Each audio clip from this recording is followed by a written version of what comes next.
Moving on to the next story, Michael Knowles has doubled down with his now How to Eradicate Transgenderism from Public Life article on the Daily Wire.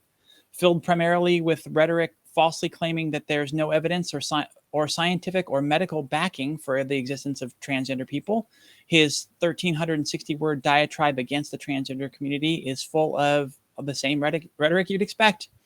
He tries to defend his recent statements and claims that quote, liberals pretend, quote, unquote, that he called to, quote, eradicate transgender people, unquote, by claiming that transgender people don't exist to begin with, and thus there can't be any harm in his calls to eliminate our community.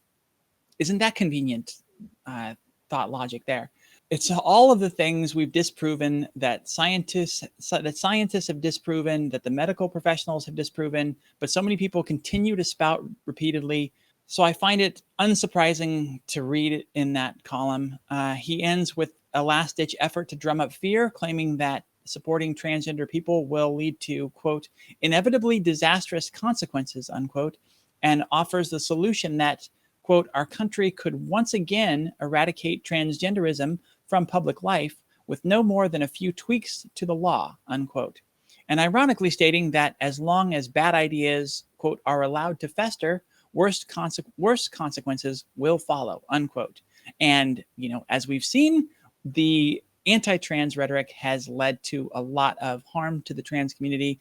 There have been mass shootings, and there have been, as reported by Trevor and the Trevor Project and so many other organizations, an increase in suicidal ideation and thoughts by people who are members of the transgender community, and specifically trans youth.